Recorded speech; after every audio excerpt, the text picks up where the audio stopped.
ओम गणेशाय नमो। जय माता दी। नए साल की आपको ढेर सारी शुभकामनाएं। हिंदुओं का नव वर्ष आज से शुरू हो गया है और गुड़ी पड़वा की हार्दिक शुभकामनाएं।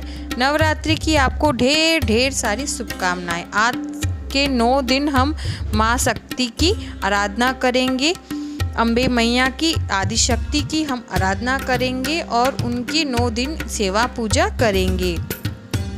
माता की सेवा पूजा करने से हमारे घर में नकारात्मकता दूर होती है और शारीरिक और मानसिक शक्ति भी बढ़ती है। माता आदिशक्ति अपने 9 स्वरूपों में नवरात्र के दिन भक्तजनों के घर आती हैं और उनके दुख हर लेती हैं और उनको मनोवांछित फल प्राप्त करती हैं। तो देखिए, सुबह के 5:30 बज गए हैं और मैंने बंदरवाल लगा लिया है। यह आम के पत्तों का है, उसको मैंने तिलक लगाया है और उसकी पूजा की है। और ये माता के चरण पादुका है, इस पर मैंने धूप दीप दिखाकर माता का आह्वान करके उनको बुलाया है अपने घर पे। और अब हम गणेश जी से पूजा की शुरुआत कर रहे हैं और गणेश जी को हम स्वच्छ जल से स्नान करवा रहे हैं। मैंने यहाँ पर जल के अंदर गंगा जल डाल दिया है, आप पानी से छटक कर भी स्नान करवा सकते हैं। स्नान करवा के स्वच्छ कपड़े से मैंने साफ करके यहाँ पर गणेश जी को बिठा दिया है। अक्षत मैंने हल्के से छोड़ दिए हैं और उसके ऊपर मैंने गणेश जी को बिठा दिया है। अब हम यहाँ पर जनेऊ और सिंदूर लगाएंगे गणेश जी को और वस्त्र के स्वरूप मोली अर्पण करेंगे। किसी भी पूजा में सबसे पहले हम गणेश जी का आह्वान करते हैं और पूजा से पहले हम दीपक प्रज्वलित कर लेंगे। तो यहाँ पर मैंने सिंदूर गणेश जी को लगाया है और वस्त्र अर्पण किए हैं और उनका पटका भी उनको पहना दिया है। और इसी के साथ मैंने अब उनको जनेऊ भी यहाँ पर समर्पित कर दूँगी, पहना दूँगी जनेऊ। जनेऊ आप हो सके तो अपने पति के हाथ से भी हाथ लगवाकर खुद पहना सकते हैं। और अक्षत लगाया है। उसके बाद में अब मैं यहाँ पर गुड़हल का फूल जो कि थोड़ी कली है और दुर्वा और फूल मैं यहाँ पर अर्पित कर रही हूँ गणेश जी को। इसी के साथ अब हम धूप दिखाएंगे गणेश जी को। धूप दिखाने के बाद में दीप दिखाएंगे और गणेश जी से आह्वान करेंगे कि आइए आप इस पूजा में और इस पूजा को पूर्ण कीजिए और हमें सौभाग्य दीजिए आपकी पूजा करने का। और अब हम संकल्प लेने के लिए एक कपड़ा ले लेंगे, उसके अंदर फूल, अक्षत और 1 रुपये का सिक्का डालेंगे और उसको हाथ में ले लेंगे और अपना संकल्प, अपना नाम बोलेंगे, अपना स्थान बोलेंगे। और आप किसी की पत्नी है तो उनका नाम बोलिए, अगर पुत्री है तो उनका नाम बोलिए। और इस गांठ बांधकर इसको गणेश जी के पास रख दीजिए और विघ्नहर्ता गणेश जी हमारे संकल्प को पूर्ण कीजिएगा और आप अपनी इसमें इच्छा पूर्ति भी मांग सकते हैं। अब हम नवग्रह यंत्र को लेंगे।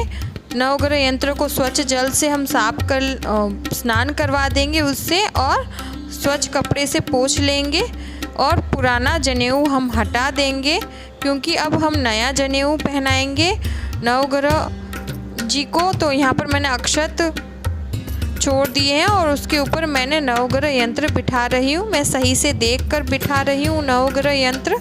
तो मैंने यहाँ नवग्रह यंत्र को स्थापित कर दिया है। अब मैं यहाँ केसर चंदन से सभी को तिलक लगाऊंगी। तो यहाँ पर मैं सभी को केसर चंदन से तिलक लगा रही हूँ।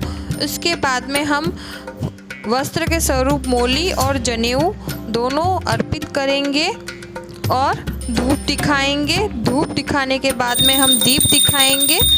दीप दिखाने के बाद में अब हम उनको आह्वान करके बुलाएंगे, आइए इस पूजा में, और पूजा की शुरुआत करेंगे हम इसी तरह से। और घंटी बजाते हुए हम इस पूजा को आगे बढ़ाएंगे। अब हम यहाँ पर अष्टदल कमल बनाएंगे अक्षत से। आप अक्षत टूटे हुए न हो इसका ध्यान रखें। मैं 2 मुट्ठी अक्षत लिए हैं और उससे 8 दिशाओं में 8 अंगुलियों से लाइनें बनाऊंगी और इसी तरह से 8 दल कमल बनता है जैसे कि मैं आपको दिखा रही हूँ। तो देखिए फ्रेंड्स, इस तरह से अष्टदल कमल बनता है। इसके बाद में अब मैं इनके 8 कॉर्नर पर हल्दी समर्पित कर दूंगी। हल्दी और कुमकुम आप छोड़ सकते हैं और बीच में भी आप हल्दी छोड़ें और उसके बाद में कलश यहाँ पर स्थापित करें। अब हम यहाँ पर कलश रखेंगे। कलश आप पीतल का, तांबे का, सोने चांदी का ले सकते हैं, मिट्टी का भी ले सकते हैं, लेकिन स्टील का ना लें। इसके बाद में अब हम यहाँ पर जल डाल रहे हैं। जल के आप के अंदर गंगा जल डाल दें और इसी के साथ अब हम इसके कंठ पर मोली बांधेंगे। 3 बार घुमाकर हम इसके कंठ पर मोली बांध देंगे। मोली बांधने के बाद में अब हम यहाँ पर स्वस्तिक बनाएंगे। स्वस्तिक आप कुमकुम का, हल्दी से, रोली से, किसी से भी बना सकते हैं। तो यहाँ पर मैं स्वस्तिक बना रही हूँ। स्वस्तिक बनाने के बाद में अब मैं यहाँ पर 2 लौंग ले रही हूँ। जोड़े में आप लौंग लें और उसके बाद में यहाँ पर एक कमलगट्टा लेंगे, एक इलायची लेंगे, एक सुपारी लेंगे, एक हल्दी की गांठ लेंगे और उसके बाद में दुर्वा लेंगे, थोड़े से अक्षत लेंगे और एक फूल लेंगे और 1 रुपये का सिक्का भी लेंगे और ये सारा, और एक पतासा भी लेंगे। ये सारा सामान हम इस कलश के अंदर डालेंगे। आप सर्व औषधि भी डाल सकते हैं। इसी के साथ आप पान का पत्ता हो तो वो भी डाल सकते हैं। पंचरत्न भी डाल सकते हैं अगर आपके पास हो तो इसके बाद में अब हम 5 पल्लव डालेंगे। इसके ऊपर 5 पल्लव आम के पत्ते होते हैं, अशोक के पत्ते कोई भी ले सकते हैं आप, और इसको डाली के साथ लें जिससे ये 9 दिन तक सूखते नहीं हैं। तो देखिए मैंने इसके ऊपर हल्दी और कुमकुम दोनों लगा लिया है 5 पत्तों पर। और अब हम इसके ऊपर नारियल रखेंगे। नारियल के ऊपर, इसके ऊपर पूर्ण पात्र रखेंगे। पूर्ण पात्र के ऊपर हम नारियल रखेंगे। तो इसके अंदर हम चावल रख देंगे कटोरी में और कटोरी के ऊपर हम नारियल रखेंगे। नारियल के ऊपर हम चुनरी बांध देंगे। चुनरी के अंदर हम एक सिक्का ज़रूर रखेंगे। उसके बाद में हम नारियल रखेंगे। तो नारियल के ऊपर मैंने रोली और हल्दी दोनों का तिलक लगाया है और 1 रुपये का सिक्का रखा है और उसके ऊपर मैंने चुनरी बांध दी है जैसे कि दिख रहा है। अब हम इसके ऊपर मोली बांध देंगे और इसका मुख जो पूजा करता है उसके समीप होना चाहिए, उसके सामने रखना चाहिए कलश का मुख, नारियल का मुख। तो अब मैं इस नारियल को यहाँ पर रख रही हूँ और इसी वक्त आप देख लें हिलाकर डुलाकर के यहाँ सब भी एकदम से सेट तो हो गया है ना, गिरने का तो कहीं डर नहीं है। तो यहाँ पर हम जल से छटककर वरुण कलश का स्नान करवाएंगे और फूल अर्पित करेंगे, तिलक लगाएंगे चंदन से, रोली से। तो तिलक लगाने के बाद में अब हम यहाँ वस्त्र स्वरूप मोली अर्पण करेंगे। मोली अर्पण करने के बाद में अब यहाँ पर हम धूप दिखाएंगे, धूप और दीप दोनों दिखाएंगे। धूप और दीप दिखाने के बाद में यहाँ पर मैं वरुण कलश को जनेऊ अर्पित करूँगी। जनेऊ अर्पित करने के बाद में अब हम यहाँ पर उनको यहाँ पर आने का आह्वान करेंगे और सभी देवी देवताओं को इस पूजा में आने के लिए बुलाएंगे। अब मैं एक प्लेट ले रही हूँ। प्लेट के अंदर मैं स्वस्तिक बनाऊंगी और इसके अंदर मैं अखंड दीपक रखूँगी। उससे पहले मैं इसके बीच में अक्षत भी छोड़ दूंगी। चावल मैं इसके बीच में रखूंगी मुट्ठी भर के और उस साइड में दीपक प्रज्वलित कर रही हूँ क्योंकि मेरे घर में 3 छोटे छोटे बच्चे हैं तो दीपक को हिला सकते हैं या फूंक मार के बुझा भी सकते हैं, इसलिए मैं एक साइड रख रही हूँ। अगर आपके यहाँ दीपक रखने का केस हो तो आप वो भी ले आ सकते हैं, उसमें रख सकते हैं। इसके बाद में मैंने दीपक को स्वच्छ जल से छटककर, गंगा जल से छटककर मैंने उसको स्वच्छ कर लिया है। अब मैं यहाँ अखंड दीपक की जो बाती होती 1.25 हाथ से मैंने बड़ी बनाई है क्योंकि बड़ी बनाने से हमें डर नहीं होता है कि छोटी पड़ जाएगी, लेकिन छोटी का डर होता है कि ये छोटी ना पड़ जाए, इसलिए मैं बड़ी ही बनाती हूँ। अब मैं यहाँ पर तिल्ली का तेल डाल रही हूँ। इसके पहले मैंने एक सिक्का और अक्षत दीपक के अंदर मैंने डाल दिया था और बाती को मैंने इसके अंदर डुबो दिया है। अब मैं दीपक को वहाँ पर रख दूँगी जहाँ पर मुझे इस दीपक को प्रज्वलित करना है। तो मैंने एक मुट्ठी चावल उसके ऊपर रख दिए हैं, उसके ऊपर मैं दीपक रख रही हूँ। अब मैं जयवंती जो जिसमें मेरे को बोनी है उसके अंदर मैंने मिट्टी डाल दी है। अब इसके अंदर मैं जौ भी डाल दूंगी। मुट्ठी मुट्ठी से करके मैंने जौ 2 दिन पहले ही भिगो कर रख दिए थे, जिससे ये अच्छे से जौ भीग जाए और जयवंती बहुत अच्छी सी बने। और जयवंती में आप पानी कम थोड़ा थोड़ा ही डालें, क्योंकि धूप कम आती है घर के अंदर और हमारे यहाँ वैसे भी बारिश का मौसम है, तो मैं यहाँ पानी कम ही डालूँगी जयवंती में।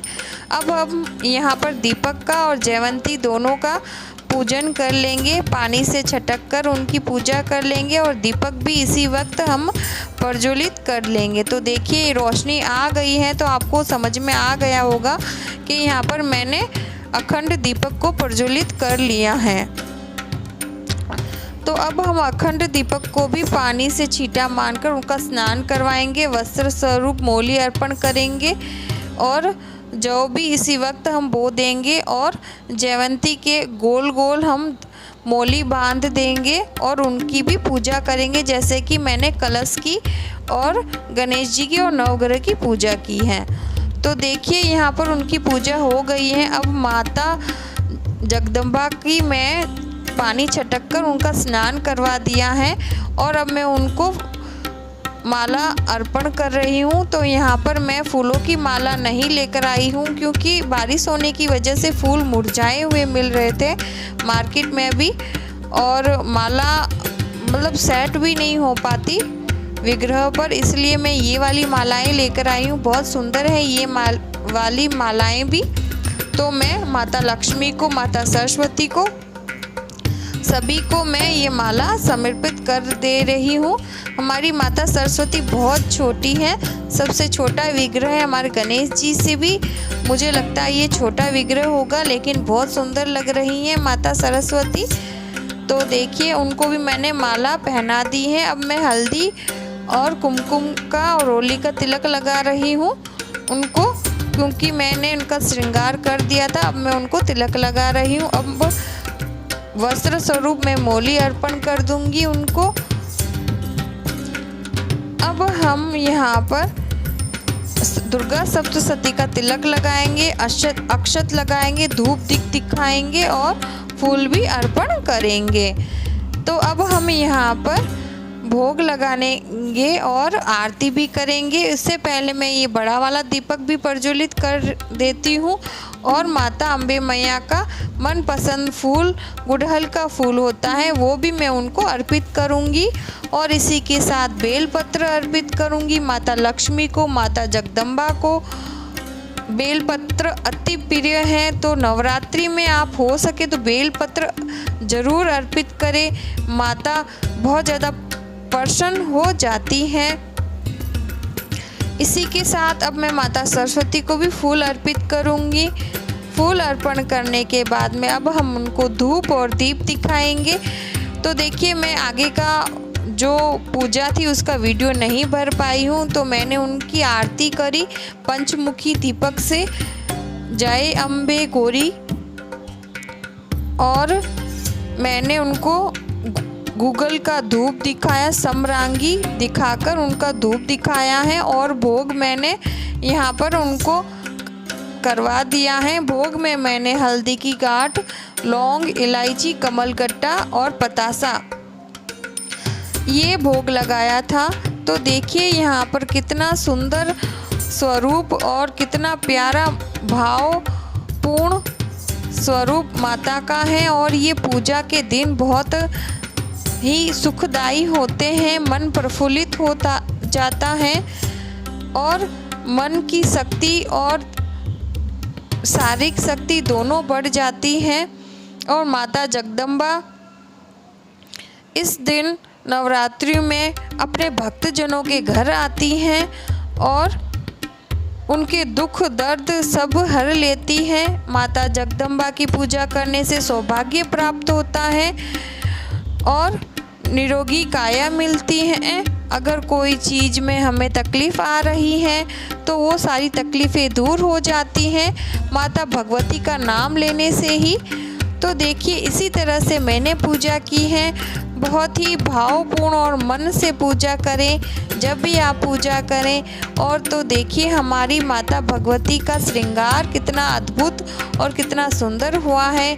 यहाँ पर अम्बे मैया जगदम्बा माता विराजमान है। माता लक्ष्मी देखिए, माता सरस्वती देखिए, बहुत ज़्यादा सुंदर लग रही हैं। और इस तरह से मैंने पूरा दरबार उनका सजाया है। नवरात्र करने का मतलब ये नहीं होता है कि हम उनसे कुछ मांग रहे हैं, बस मन में ये होता है जब वो हमारे घर आती हैं 9 दिन माता, तो वो घर एकदम घर नहीं एक मंदिर बन जाता है। पूरा घर महक उठता है उनकी खुशबू से और उनके भजन से और उनके मंत्र से गुंजायमान हो जाता है पूरा घर। इसी के साथ आप दुर्गा सप्तशती का पाठ करें, उनके मंत्र पढ़ें। मंत्र ओम ऐं ह्रीं क्लीं चामुंडाय, इस तरह का आप मंत्र पढ़ सकते हैं। तो यहाँ पर देखिए, माँ अम्बे मैया का मैं आपको श्रृंगार दिखा रही हूँ, वो कैसी लग रही हैं नज़दीक से दिखाती हूँ। बड़ी ही सुंदर लग रही हैं, उनका श्रृंगार बहुत सुंदर लग रहा है। माता लक्ष्मी भी बड़ी ही सुंदर लग रही हैं। तो मैंने यहाँ तीनों देवियों को बिठाया है। बड़ी ही सुंदर और बड़ा ही अद्भुत श्रृंगार हुआ है उनका। और यहाँ पर हमारा माता सरस्वती बैठी हुई हैं, बड़ी ही सुंदर लग रही हैं। बड़ी ही छोटी सी है लेकिन बड़ी ही प्यारी सी है।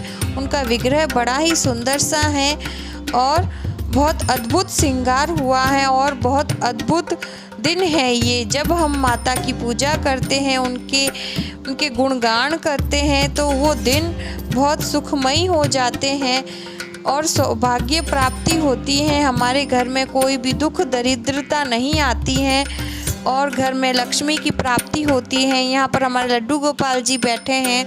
मंदिर में भी पूजा हो गई है, लड्डू गोपाल जी का स्नान हो गया है, महादेव जी को जल समर्पित कर दी गया है। इसी के साथ नवरात्रि की पूजा करने से हमें महादेव जी की भी प्राप्ति होती है। वो भी बहुत खुश होते हैं जब हम माता की अर्चना करते हैं। तो आपको ये वीडियो कैसा लगा मुझे ज़रूर बताइएगा। चैनल को लाइक और सब्सक्राइब ज़रूर कीजिएगा और कमेंट बॉक्स में कमेंट ज़रूर कीजिएगा। आपको ये वीडियो कैसा लगता है मुझे ज़रूर बताइएगा।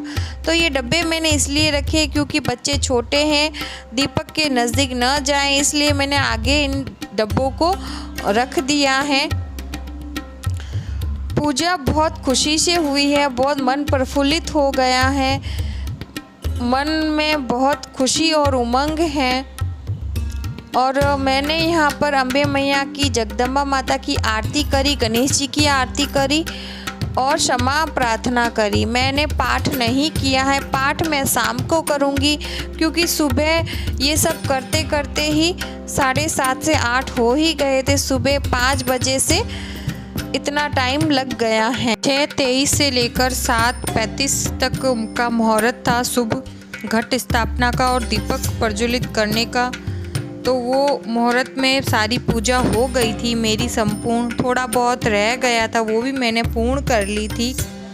बहुत ही आनंद मंगलमय पूजा हो गई है, अद्भुत श्रृंगार हुआ है, अद्भुत पूजा हुई है और बहुत सुकून से पूजा हो गई है। यहाँ पर मैंने हल्दी और कुमकुम और माता के सिंदूर, दोनों सभी माताओं के सिंदूर भी रखे हैं। आप नवरात्रि में ये मंत्र ज़रूर जपें। रिद्धि दे, सिद्धि दे, अष्ट नव निधि दे, वंश में वृद्धि दे, बागबानी हृदय में ज्ञान दे, चिंत में ध्यान दे, अभय वरदान दे, शंभु रानी दुख को दूर कर, सुख को भरपूर कर, आशा संपूर्ण कर, दास जानी सजन सो हित दे, कुटुंब सो प्रीत दे, जग में जीत दे श्री भवानी। तो ये मंत्र जपने से हमारे सारे सुख दुख और सारे टाइम हमारी माता हमारे साथ रहती हैं। ये मंत्र ऐसा होता है जो कि हमारे हर परिस्थिति में भगवान जी, माता जगदम्बा आदि शक्ति हमारे साथ रहती हैं। ये मंत्र अगर आपको याद रहता है तो आप रोज़ की पूजा में ज़रूर ये जप करें। एक बार तो ज़रूर से इस मंत्र का नाम लें। तो मिलते हैं अगले वीडियो में। आप कहाँ से हैं मुझे ज़रूर बताएं, अपने कमेंट बॉक्स में ज़रूर लिखें। मैं आपको अपने बारे में, अपनी पूजा के बारे में, अपने माता रानी के बारे में बताती हूँ, तो आप भी अपने बारे में ज़रूर बताएं। आपको ये वीडियो कैसा लग रहा है ये भी मुझे ज़रूर बताएं। ये पूजा आपको कैसी लगती है, मैं किस तरह से पूजा करती हूँ, आपको कैसी लगती है वो भी ज़रूर बताएं। और कोई भी आपको सलाह मशवरा हो तो वो भी मुझे ज़रूर बताएं। मिलते हैं अगले वीडियो में। धन्यवाद।